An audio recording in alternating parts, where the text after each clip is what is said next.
अस्सलाम वालेकुम everyone, welcome back to my channel. उम्मीद है कि आप लोग सब बिल्कुल ठीक होंगे। आज हम लोग बात करने वाले हैं कि कैट का जो वेट लॉस होता है वो किस वजह से होता है, और अगर हो रहा होता है तो हमें इस चीज़ का कैसे पता लगता है। क्योंकि कैट्स जो होती हैं वो काफ़ी फ्लफ़ी होती हैं और उससे हमें अंदाज़ा नहीं हो पा रहा होता है। लेकिन जब उनके बाल वगैरह बहुत ज़्यादा गिरना स्टार्ट हो जाते हैं और उनका पेट एकदम बिल्कुल अंदर की तरफ चला जाता है, तो फिर हमें उसके बाद पता लगना स्टार्ट होता है कि हमारी कैट का जो है वो आहिस्ता आहिस्ता करके वेट बहुत ज़्यादा गिर रहा है। तो आज की वीडियो में मैं आपको इसके रीज़न बताने लगी हूँ कि हमारी कैट का वेट जो है वो अचानक से क्यों गिरना शुरू हो जाता है, और वीडियो के एंड में आप लोगों को कुछ सप्लीमेंट्स वगैरह और कुछ टिप्स भी दूंगी जिससे आप अपनी कैट का वेट दोबारा से रिकवर कर सकते हैं। सबसे पहले बात करते हैं सबसे बड़ी रीज़न की और सबसे मेन रीज़न की, जो है इंटरनल पैरासाइट, जिसमें आप अपनी कैट की डिवॉर्मिंग नहीं करवाते। जब आप अपनी कैट की डिवॉर्मिंग नहीं करवाते हैं टाइम टू टाइम, तो उसकी वजह से आपकी कैट के पेट में जो है वो बहुत ज़्यादा वर्म्स हो जाते हैं, यानी कि कीड़े हो जाते हैं। तो उसकी वजह से भी कैट का जो वजन होता है वो बहुत ज़्यादा जो है वो गिरना स्टार्ट हो जाता है और उसकी ग्रोथ भी रुक जाती है। इसीलिए मैं आप लोगों को बार बार ये बात कहती हूँ कि हर 3 महीने बाद अपनी कैट की डिवॉर्मिंग लाजमी करवाया करें। और कैट के पेट में जो वर्म्स होते हैं वो कहीं से भी हो सकते हैं, यानी कि कोई इफेक्टिव फूड खाने से हो सकते हैं, या फिर कैट जो है वो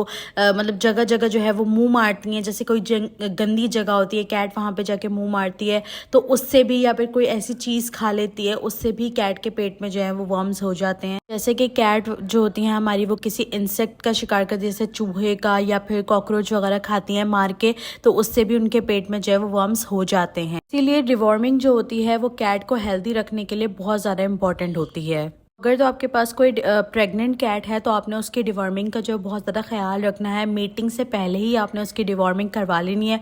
कुछ लोग ये सवाल करते हैं कि हमारी कैट प्रेग्नेंट है तो हम उसी के अंदर डिवॉर्मिंग करवा सकते हैं, तो बिल्कुल नहीं।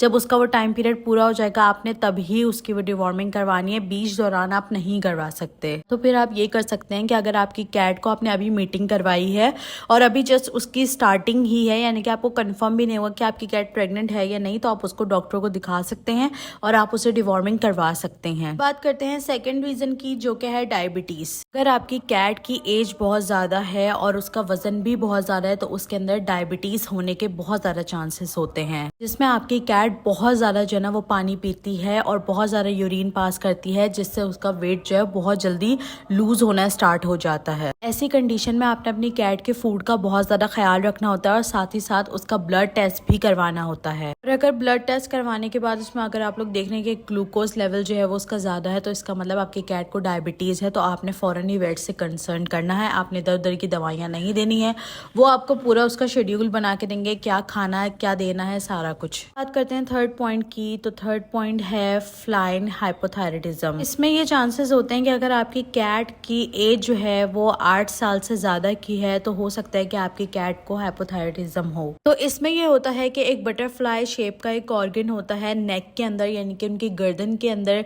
जिसका काम होता है हार्मोन्स को प्रोड्यूस करना, जिससे बॉडी के बहुत सारी चीजें फंक्शन हो रही होती हैं। और इसके अलावा जब बॉडी ये हार्मोन्स ज्यादा प्रोड्यूस करना स्टार्ट कर देती है, उससे कैट का जो मेटाबॉलिज्म होता है वो बहुत ज्यादा तेज हो जाता है और उनका तेजी से वजन जो है वो गिरना स्टार्ट हो जाता है। और उससे कैट की हार्ट बीट जो है वो भी बहुत ज्यादा तेज हो जाती है। इसके अलावा कैट बहुत ज्यादा पानी पीना स्टार्ट कर देती है, इसके साथ साथ बहुत ज्यादा आवाजें भी निकालना स्टार्ट कर देती है और बहुत ज्यादा यूरिन पास करती है। तो अगर आप अपनी कैट के अंदर इस तरह के साइन और सिम्टम्स देख रहे हैं तो आप फौरन ही वेट के पास जाएं, उसका ब्लड टेस्ट लाजमी करवाएं। उसके अलावा जो रीजन हो सकता है वो है स्ट्रेस। स्ट्रेस की वजह से भी काफी कैट का जो है वो वेट लॉस होना स्टार्ट हो जाता है, या फिर आपकी कैट को अगर किडनी या लिवर का कोई इशू हो जाता है तब भी कैट जो है वो खाना पीना बिल्कुल छोड़ देती है और उनका वेट लॉस काफी स्टार्ट हो जाता है। समटाइम्स जब आप कैट की जगह चेंज करते हैं, यानी कि जो भी उसकी जहाँ वो पहले जगह पे रह रही थी वो जगह चेंज करके अब वो कहीं और रह रही है, या आपने उसको अडॉप्शन के लिए दे दिया है,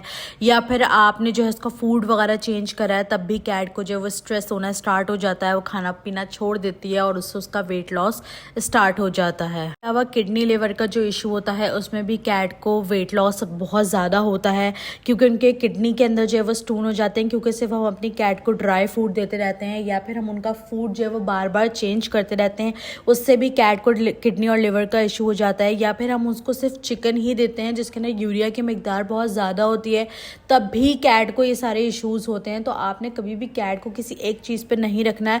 अगर आप उसको चिकन दे रहे हैं तो आप उसको साथ में एग भी दें, आप उसको फाइबर भी दें और प्रोटीन की मिकदार तो आप उसकी ज़्यादा रखें। लेकिन ड्राई फूड जो है आप अगर देना चाहते हैं तो आप इम्पोर्टेड दें। लोकल जो फूड आते हैं उससे ज़्यादातर कैट्स को किडनी और लिवर का इशू ही होता है। इसके अलावा जो रीज़न होती है वो होता है वायरल इन्फेक्शन। जब आपकी कैट के अंदर कोई वायरल इन्फेक्शन वगैरह होता है तब आपकी कैट जो है वो खाना पीना बिल्कुल छोड़ देती है, बहुत ज़्यादा कमज़ोर होना शुरू हो जाती है। फूड और डिवॉर्मिंग के साथ साथ आपने अपनी कैट की वैक्सीनेशन का भी बहुत ज़्यादा ख्याल रखना है ताकि वो हर तरीके के वायरल से बची रहे और कमज़ोर ना हो। कि जब उसका इम्यूनिटी सिस्टम स्ट्रॉन्ग नहीं होगा तो वो कोई भी चीज़ डाइजेस्ट नहीं कर पाएगी और वो खाना पीना छोड़ देती है, जिससे वो बहुत ज़्यादा वीक होना स्टार्ट हो जाती है। ज़्यादातर कैट को जो किडनीज़ वगैरह का इशू होता है वो इसी वजह से होता है क्योंकि वो पानी नहीं पीती हैं, उनको डिहाइड्रेशन की प्रॉब्लम होती है, उनके किडनी में स्टोन वगैरह हो जाते हैं, क्रिस्टल्स वगैरह।